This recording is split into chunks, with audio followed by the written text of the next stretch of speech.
Yeah.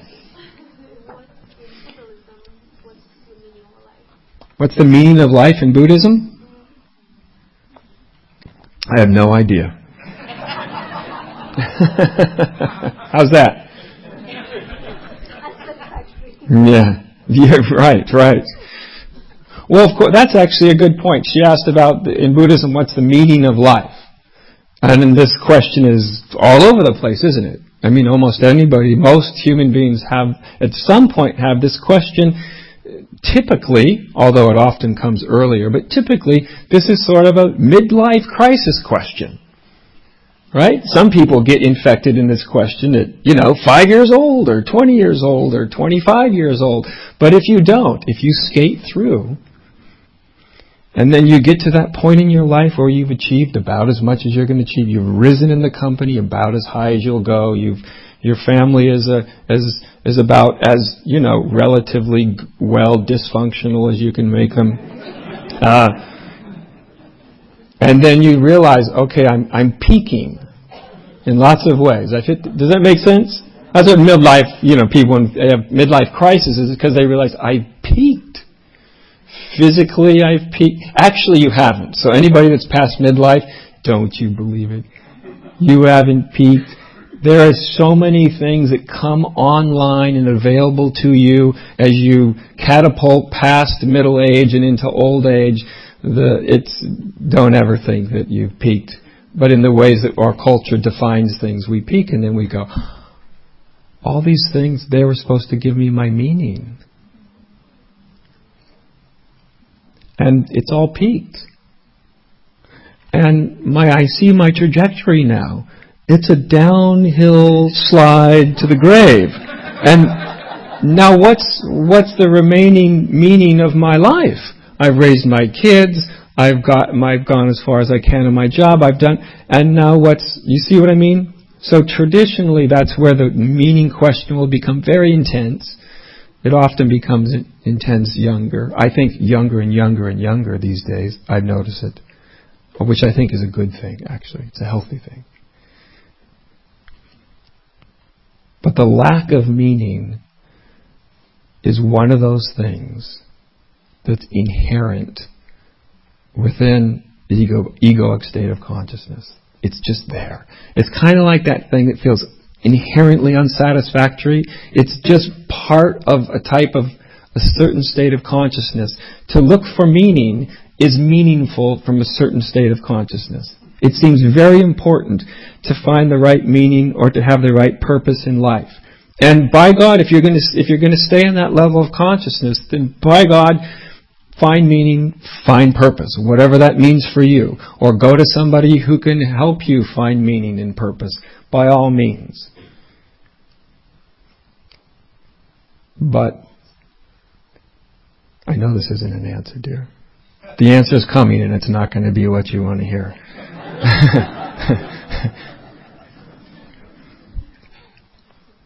But the search for meaning and purpose is a symptom. It's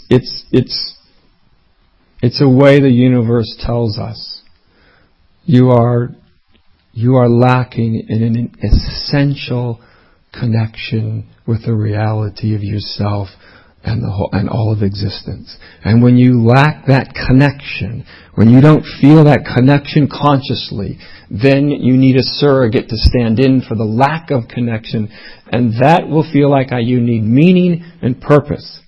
So when we know, not just think or believe, or it's a philosophy, that everything is one, and you're it, all of a sudden, meaning and purpose make no sense whatsoever.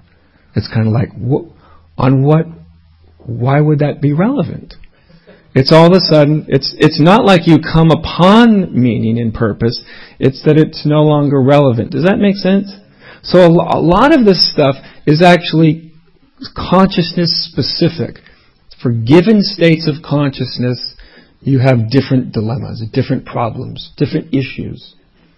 And if you go to a different state of consciousness than that, then it's not like you find that issue is fulfilled. Often what you find is that that issue is rendered irrelevant. In other words, it doesn't arise. So there's lots of issues that arise not because there's something wrong with us or something wrong with the way we're living or anything. It's because they're inherent within the particular state of consciousness. And as long as you're there, there's no final fundamental resolution. You can mitigate the unsatisfactoriness. You can make it better, but you can't eliminate it. Told you it wasn't going to be great news. But, of course, the good news is that it's, number one, it's not personal. It's not about you. There's nothing wrong with anybody that feels a lack of meaning and purpose. And number two, it's consciousness specific, which means nobody's stuck there. Nobody has to fundamentally be stuck there. But when we're in a particular state of consciousness, then boy, does finding the meaning of my life, it's very relevant. And we should never pretend like it's not. You see, we should have a healthy respect for each level of consciousness, what it demands, what it needs, what helps it to function well. That makes sense. So when you get into spirituality, certainly when you get into religion, you realize different spiritual teachings, even within the same tradition, and different religious traditions also, they serve very different functions. So you could take Buddhism, Christianity, Judaism, I'm sure, just about anyone, and you'll see that there's a part of it that serves a particular state of consciousness. In other words, it tries to help people dream well, lead good, compassionate, more happy lives that have more well-being to them. So they teach you how to dream well. That's why I always ask people, what do you want and how much do you want it? Because if that's what you want, then you don't have to waste your time on anything else. Don't waste your time.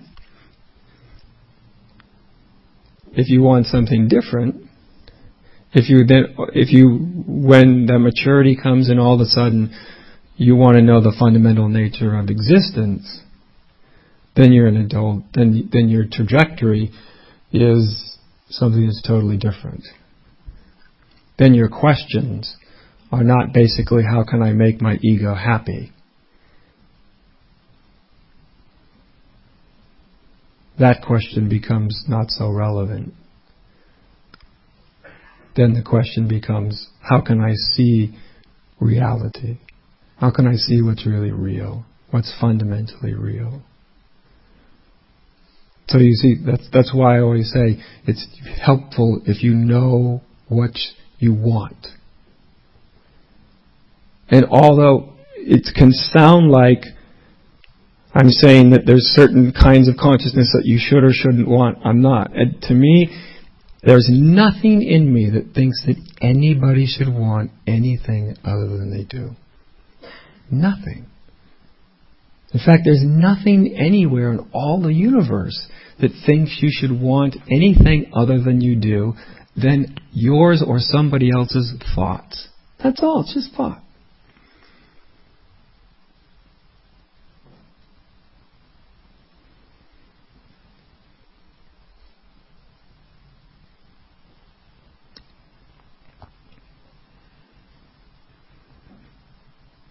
So, as I said, when you know what you want, then whatever spiritual approach you're on starts to make sense. It's the reason that I talked about the kind of meditation I talked about, because it serves what my teaching is aimed at. I don't try to serve what an entire religion serves. An entire religion tries to serve everybody at some level. Right? Does that make? I think that's obvious if you look at religions. You know, when you go to Sunday school, you draw pictures of the Buddha or Jesus or whatever. And then you get older and you do something else. And then you get into what I used to call as a kid the big room. You know, where the minister was or something, you know, and then it's like you don't have baby food anymore. Now you're on steak and potatoes, you know. And it just kind of depends what is relevant for us.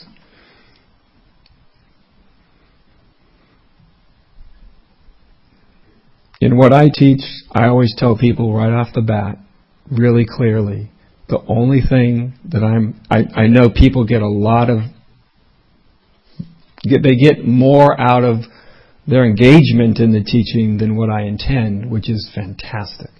In other words, it can serve other levels of consciousness, and that's great. I would be glad if anybody finds any benefit out of it. But my intention is what it was on that very day as that 19 or 20-year-old kid when I read the word enlightenment and it was like a nuclear bomb went off. That was a trajectory that was set at that moment, and that's still the trajectory. And that is also why when I talk about like meditation, there's a reason that I talk about meditation in the way that I do. Because then the meditation is not about what the meditator can achieve, what the ego can attain. It's about disengaging the meditator and disengaging the ego from the whole process. And then the questioning, the curiosity, is aimed right at those big existential questions. Who am I? Where did I come from? Where am I going? What's God? What's life? What's death? These are the big existential questions. I'm sure each person has their own particular kind of existential question. What's the meaning of my life is also an existential question.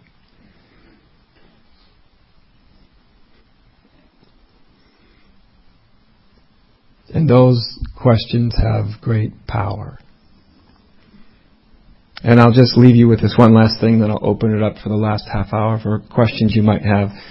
One of my favorite quotes is from the Gospel of Thomas, where Jesus is known to have said, or recorded to have said,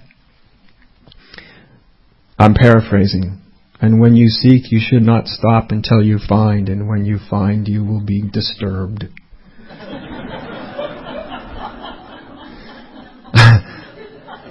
And then you will be astonished, and then you will reign over all things. The reason I love that is because there's so much honesty in it. There's no sales pitch for enlightenment. It's not pretending that it's something that it's not. We all have heard the sales pitch for enlightenment. But often when we really want to know the fundamental nature of reality, you might as well take it right into yourself. It's a good place to start. Fundamental reality of you. Often, not always, often, at first, it's disturbing. Because what you see is everything you thought you were, you aren't. And for some people, even that's very freeing. They're like, yippee, I didn't want to be that anyway. And that never fit, and that never felt authentic, and so there's some of this that when you really look at it, you'll see that you're very happy to get rid of it. There'll be other parts of it that cut very deep to the bone, and you may not be so happy about seeing the unreality of it. And that's the disturbing part. It's why I always tell people, if you don't want to be disturbed, forget about enlightenment. Do something else. Because you may be getting yourself involved in something that I can guarantee that you're getting yourself involved in something that you have no idea what it's about. I don't mean to scare anybody. I just think that a little honest disclosure is always a good idea. That's why I like this saying. And you might be disturbed. And life may not be what you thought it was about. And God may not be what you thought God was. And the Buddha may not be what you thought Buddha was. And enlightenment certainly won't be what you think it is. In fact, nothing at all will be what you thought it was. And then after you're done being disturbed or shocked by that, then the next phase is, then you run into amazement. Because clearing the debris away opens the way for reality to present itself to you. It was always there. It's always there. In fact, you're it. But when it does, it's astonishing. It has its own beauty to it. And it's nothing that we ever anticipate.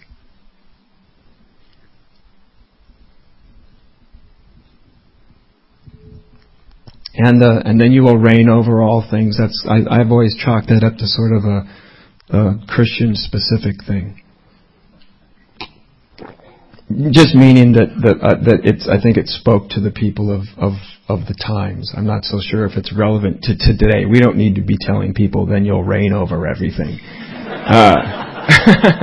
I don't think that's what people need introduced into their spirituality. But it is a poetic way of saying that what you'll realize, not as an ego, which is a lot of misunderstanding about that, not as an ego, but as the reality of what you are, that you're it. That's what it means to reign all over. But when you realize that you have there's nothing in you that wants to dominate or reign over anybody or anything, because that state of liberation doesn't see where anybody is as a problem. It doesn't see anybody as something that needs to be fixed, as something that's somehow deficient that needs to be different than it is. That is completely absent in the reality of things. That's part of the extraordinariness. That's the beauty of it. That it doesn't see, even though one can feel broken, it doesn't see it realizes there is no inherent brokenness. There is no inherent flaw. As much as we insist that there actually isn't. Everything, there is only completeness and fullness and extraordinariness. And it's the lack of knowing that causes us to act in such conflicted, divided ways.